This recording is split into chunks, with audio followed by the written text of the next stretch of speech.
Hi, my name's Alex Wampler. I'm 29 years old and I've been through a lot. I just want to share my story. I'm not going to ramble into details about my entire life, but a lot of it. I was raised by my grandma and grandpa in a good home.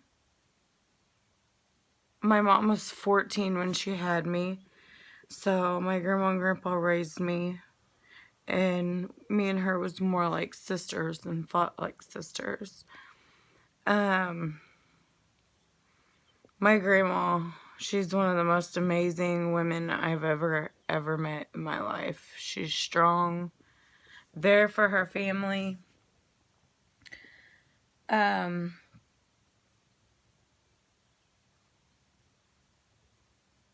they tried really hard with me, but I did whatever I wanted to because I was a spoiled brat. And I was 13 years old when I tried meth. I really liked it, but after that, I didn't do it for a while. I got all this wrote down because it's a lot. I met my son's dad in 2005.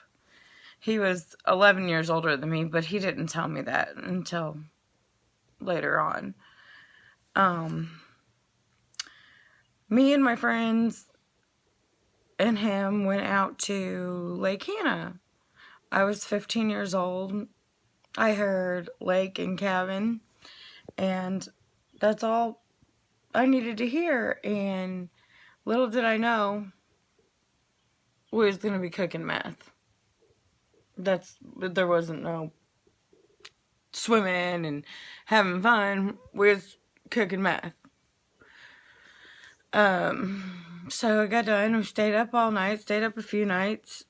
I ended up pregnant with Destry.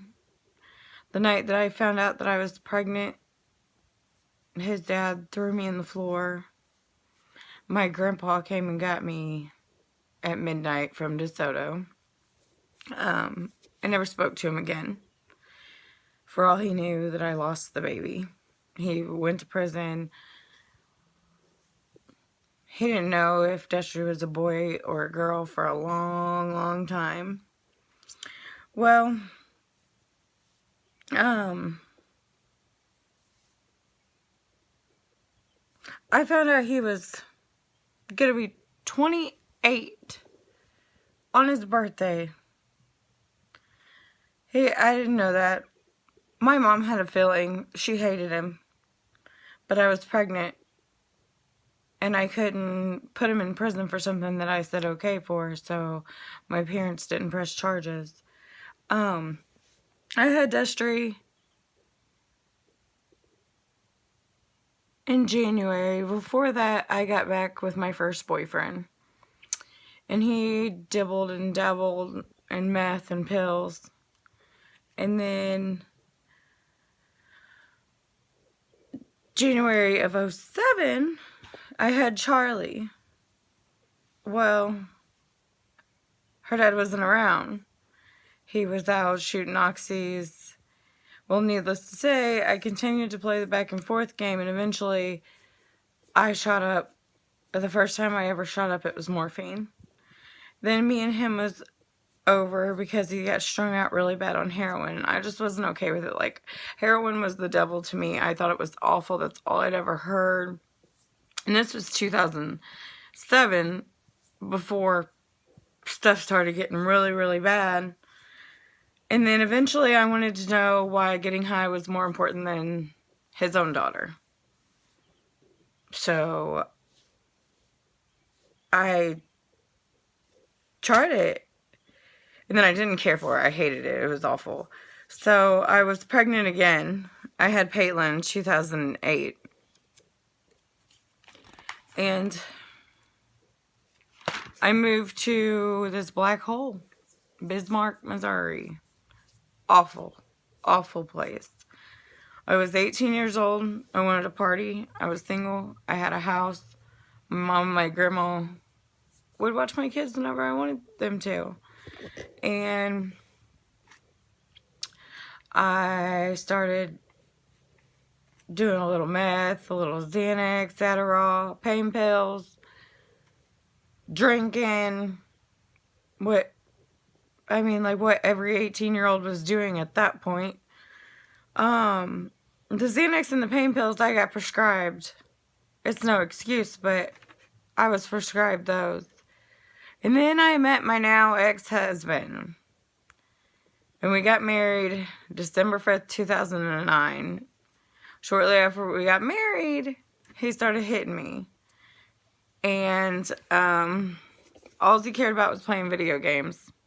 If I'd be cleaning the house, I'd touch his game case and put it up where it belonged. I'd get my ass beat. So, every now and then, holidays, birthdays, we'd stay up for a night or two. And then it got pretty bad. We just started staying up and staying up. And then we moved to Farmington in 2010, and I was pregnant with Carson. And when I was pregnant, he wouldn't hit me. So I had Carson in August 2011. I was tired of the emotional abuse because he was just a jackass. Like, nothing I did was right. And I was a no good bitch for everything. But I started doing meth. I took Destry to the bus stop one day. And just so you guys know, I'm not mentioning any names in this video because it's disrespectful. I took Destry to the bus stop. He was in pre-kindergarten or maybe kindergarten. And I seen this dude, one of my friend's brothers, outside. And I knew that he got high. So his sister didn't. She didn't cuss. She didn't do anything. And I yelled at him and I was like, hey, get me high. And he was scared to death. He didn't want to because he thought my ex-husband was going to just beat his butt. And anyways, we got high. I started getting high. And then I went for my 6-week checkup, I think, after Carson. And I was pregnant again with my 5th baby. And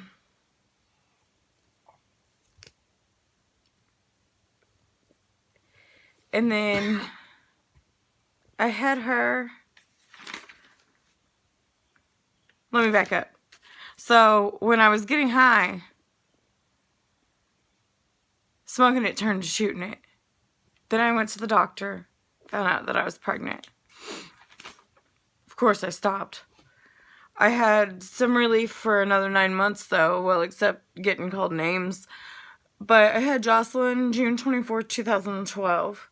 And man, oh man, things were worse. So I went right back to getting high. And, not around my kids. Not when I was pregnant.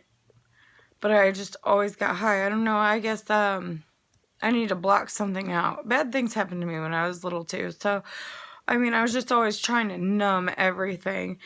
And anyways, stuff got really bad.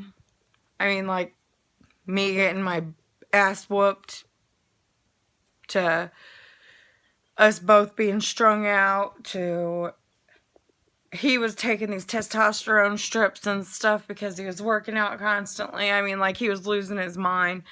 So I got word that DFS was coming. I called my mom. I gave her educational guardianship. Then DFS went to my mom and them, and I could not see my kids until I did a service agreement. 30 days I went without seeing my kids, and it was hard. But we did everything that we had to do. They wouldn't let me do it alone. He had to be there, or I couldn't have him back.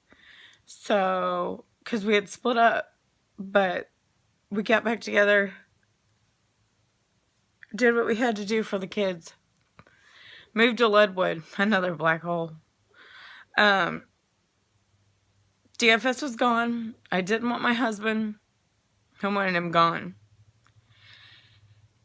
And even though he shot dope too, he hated it when I shot dope. Like, he hated me. Like, and I would go and he could stay home with the kids, and I would go off for a couple hours with my friends.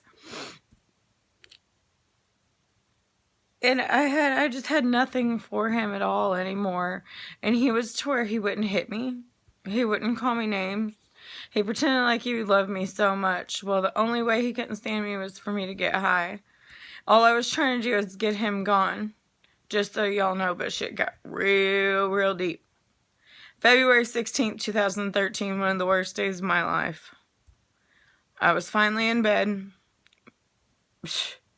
And it had been a long one.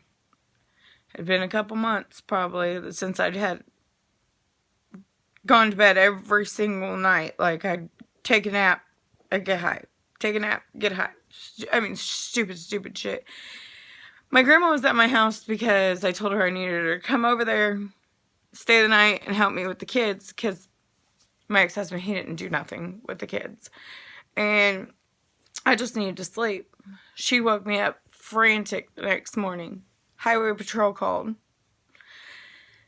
They needed me to go to the apartments in Bismarck. There had been an explosion, and they wouldn't tell me whether my mom was dead or alive.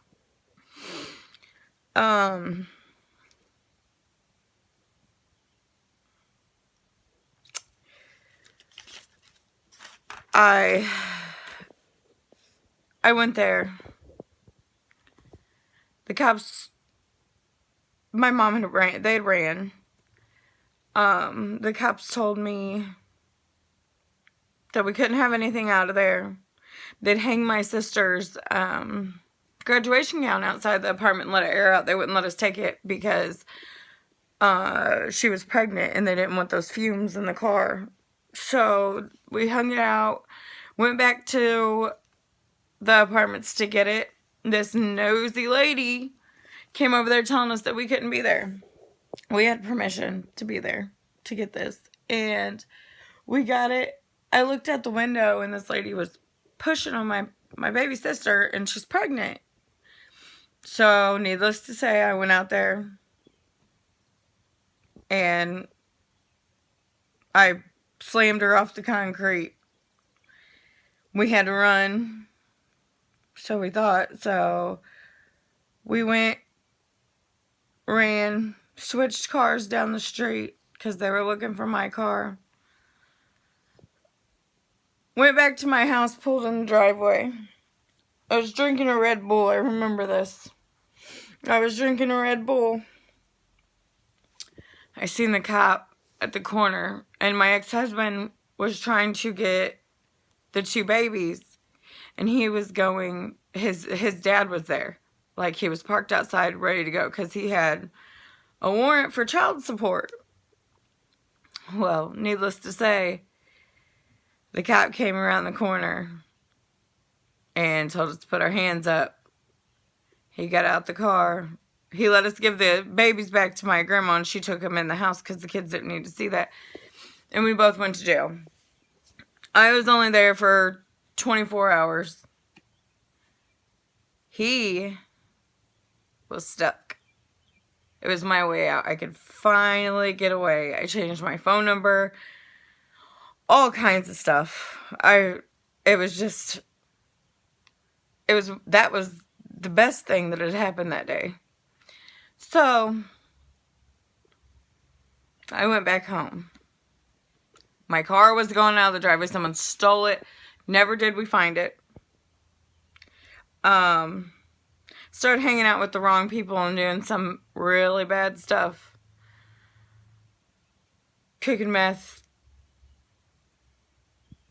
Finding people that would go get pills and just stupid stuff.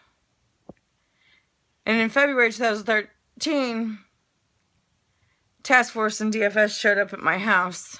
And DFS wanted to know if I knew where my kids were. And, like, of course I know where they're at. I took them where they are. It was kind of like that commercial, it's 9 o'clock, do you know where your children are? That's how I felt when they came to my house. Anyways, the task force wanted to search. I was terrified. My kids weren't there. they hadn't been there. I was terrified because there was precursors in my house. And before I entered the door, I had to go around and I had to knock them over on top of the cabinet just so they couldn't see them, because they weren't like doing a deep search, but they were searching. And I could have gotten in trouble. And I was terrified. Like, they left. And it should have been a wake-up call for me. Like, it really should have.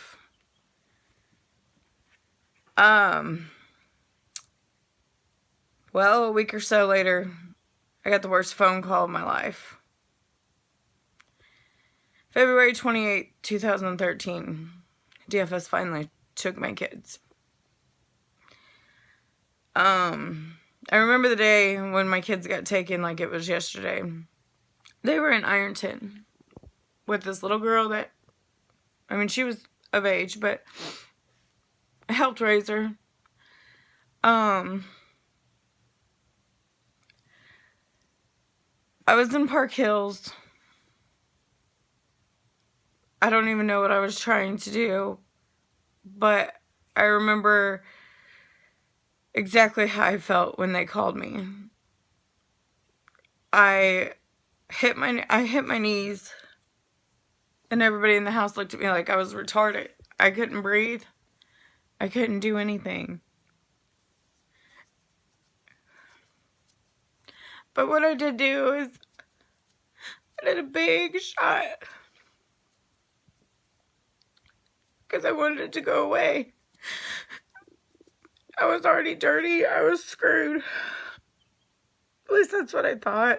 It was the stupidest thing I ever did. I was scared. I didn't know what to do. I tried to do what I was supposed to do, but there was, there's dirty cops. There was dirty workers on the case. This is a really hard thing to do.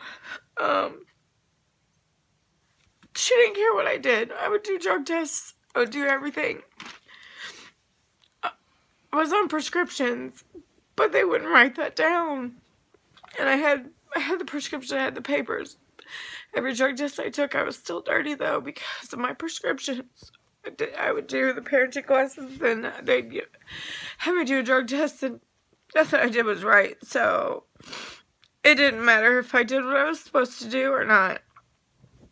Well, that was the dumbest, most selfish thing that I ever did. And by April 2013, I was a heroin addict.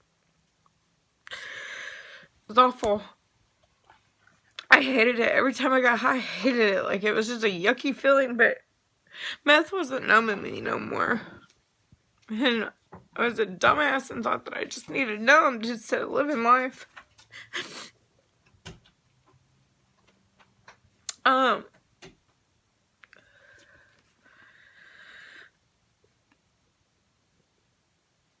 Just the one thing that I did do was awful. Okay, so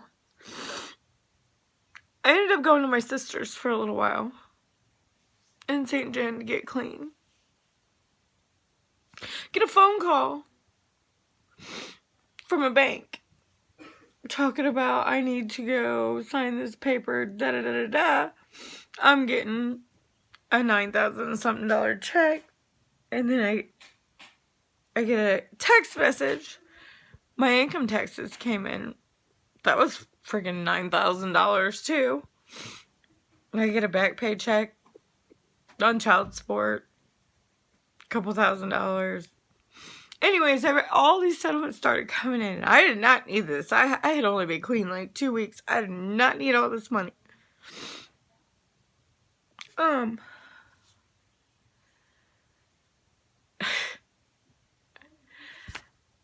told my sister I wanted to go pack my stuff in Leadwood, so I didn't lose it all.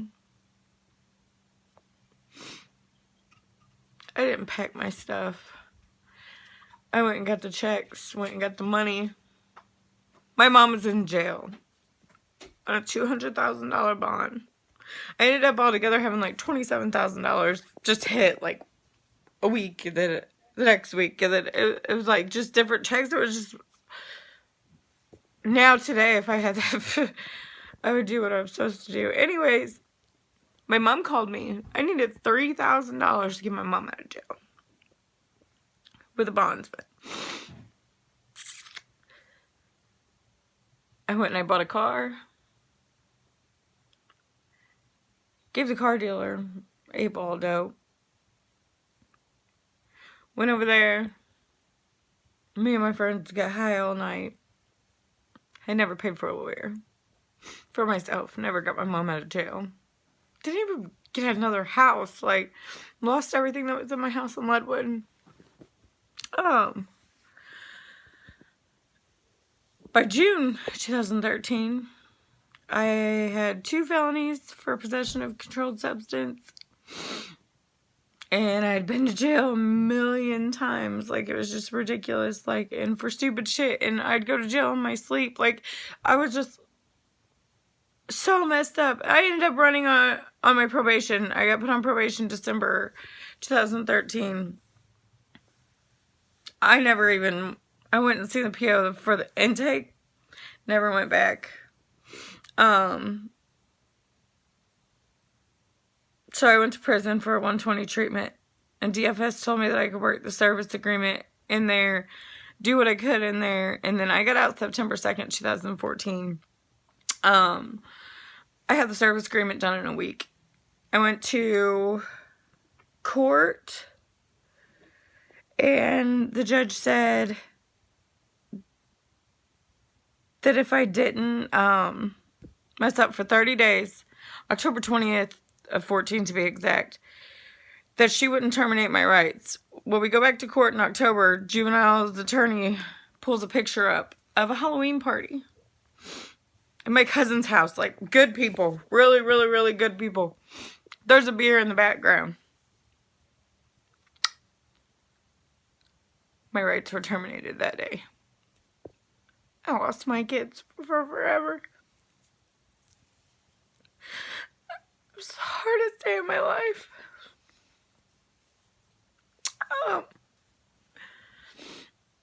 Needless to say, I went back home. My grandma knew what I was going to do. I walked straight past her house to the neighbor's house. And I went and I just got high.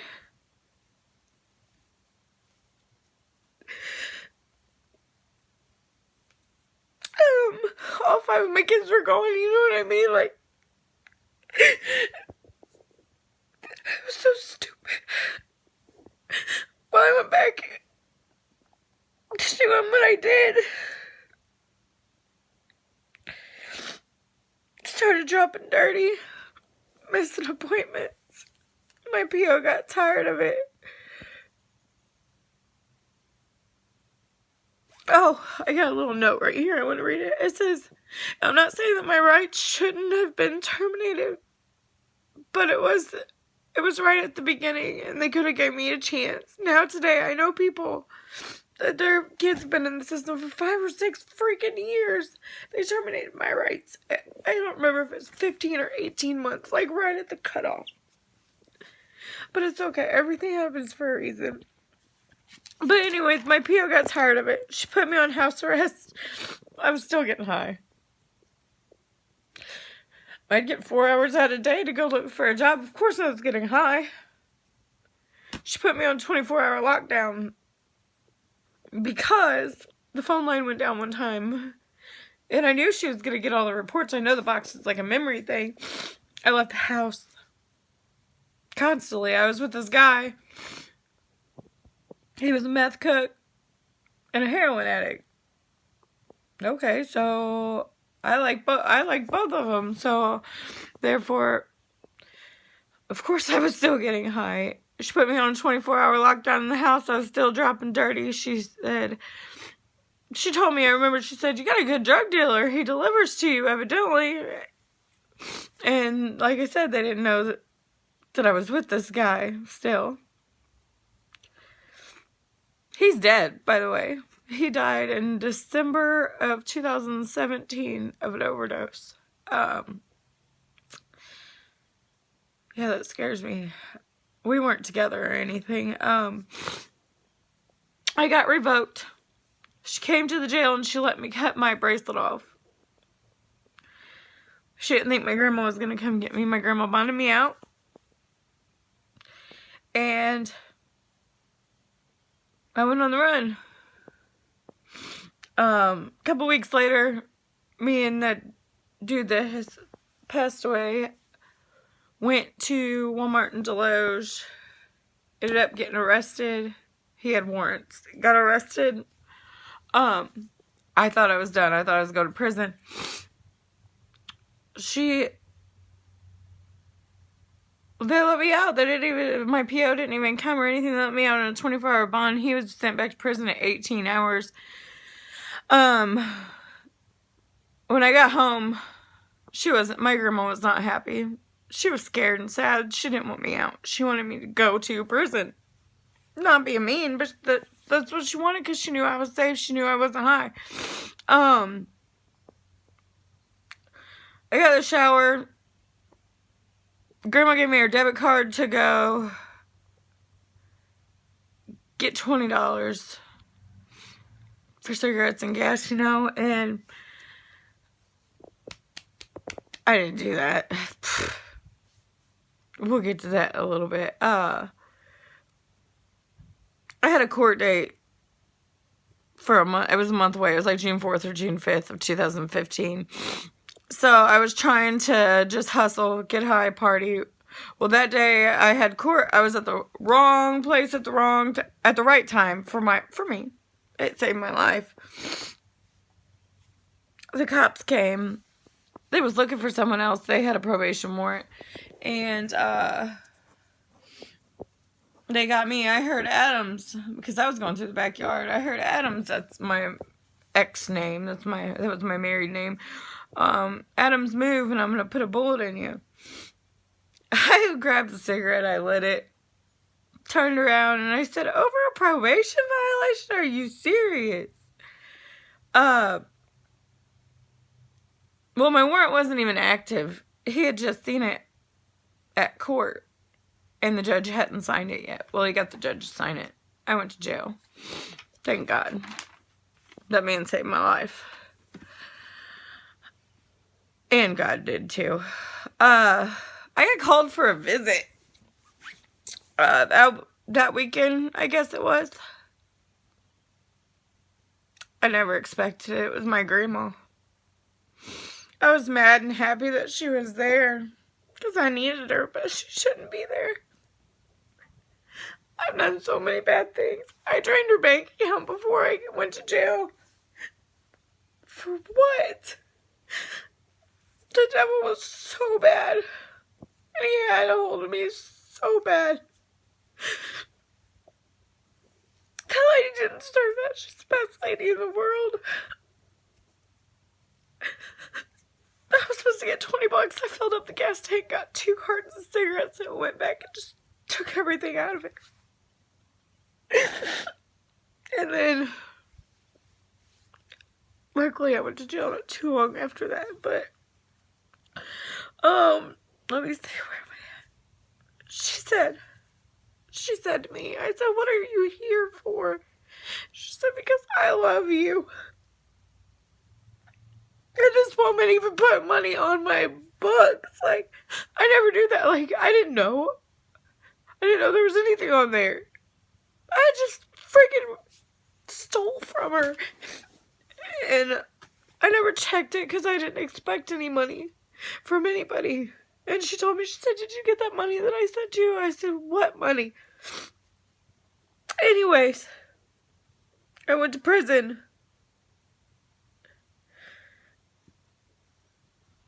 Shortly after that, and her words to me is, I love you, Alex, and I'll never give up on you. I went to prison and I got out in 2016.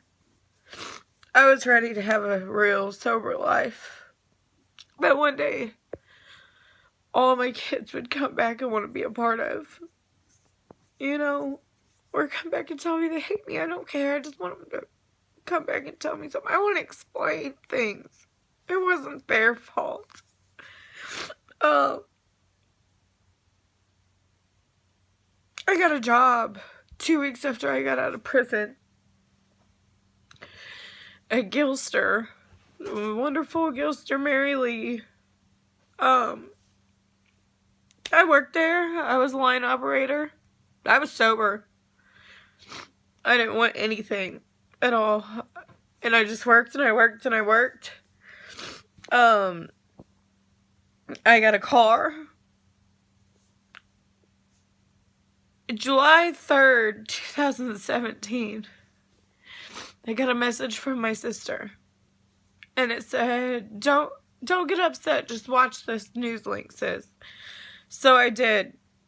It was my son on KFVS News trying to find a family that wants to adopt him. The title of the news link was A Place to Call Home. That killed me.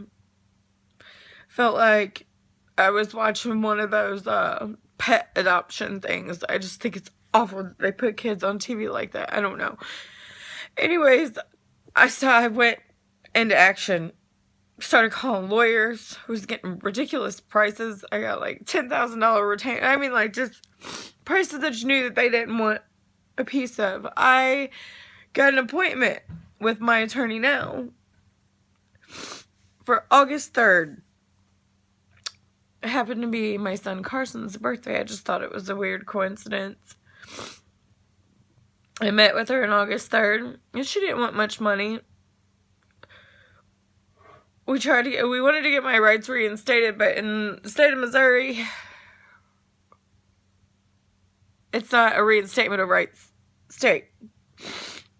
So, we went another route and filed for visitations and for me to complete the service agreement with St. Francis County DFS. The court agreed, but they left the adoption open. And what do you know, when I get ready to start seeing my son, pre-adopt family comes in. Now I want to tell you this. Juvenile and DFS has been very, very good to me. St. Francis County Juvenile and DFS has been amazing. Only because I changed my life. The pre-adopt family comes in. And I get kind of pushed to the side burner, not the back burner, but the side burner for a few months. I didn't have to go take drug tests. I didn't have to go do anything anymore. This was 2018 that the pre-adopt family had come in. It didn't last long. A couple months later, these people decided they don't want him. Their words was their four-legged pets is all that they needed. So, I get a text message from one of the most amazing caseworkers St. Francis County could ever have. She says, "Are you ready?" I start shaking. I start crying. I start shaking. My fiance looks at me, and he's been fighting through this all with me too. The last year and a half. And he just tells me, he says, "Baby, it's okay." The next message was, "Are you ready to start seeing Destry?"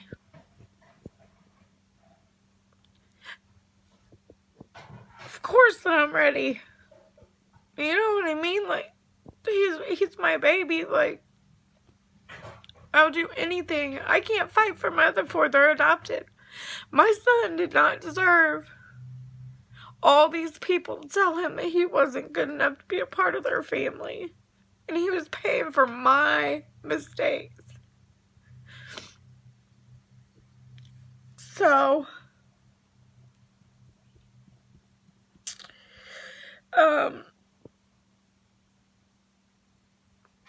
let's see. Sorry. I started seeing him in September of 2018. He was all the way in Columbia. And we went up there once a week sometimes twice a week for 3 months, babe. For 3 months. It was a lot, but we had to get it in there. My son came home November 28th, 2018. 6 years since I had seen him. Because I never got a visit. Never got anything.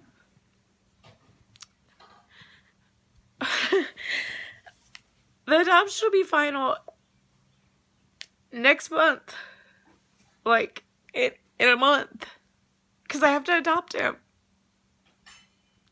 I'm adopting my own baby that I carried in my body for 10 months.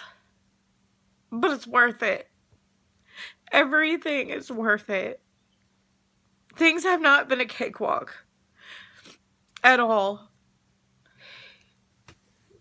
But it's all worth it. I couldn't do it without God, my fiance, my family. I have such a good support system, and I have the whole time. But my fiance, he is my freaking solid rock. I never thought this was possible. I thought I was fighting an endless battle. But I had juvenile DFS on my side, and if it wasn't for my DFS caseworker and my fiance, I could have never done this. I would have gave up because this was hard. So hard. But I'm now fiance to the most amazing, kind, loving man in the world. Levester Hines Jr. Don't call him that, though, because he does not like that name. He goes by Nook. I was given a second chance at being a mother to my son, my 13-year-old son. I have 2 amazing stepkids, Devin and Nikaya. I also have almost completed parole. I get off in June. It was all good time for not getting in trouble, no violations, no stupid stuff. Getting permission to go out of state, getting permission to be around people. It's not that hard. Just ask. Don't be scared. I have been sober 4 years in June. Life's so beautiful. It is. And you have to enjoy it and love your family and friends and not take anything for granted. Sharing this, that's the only reason I'm sharing this, is in hope of helping the next person that finds themselves lost, scared, alone.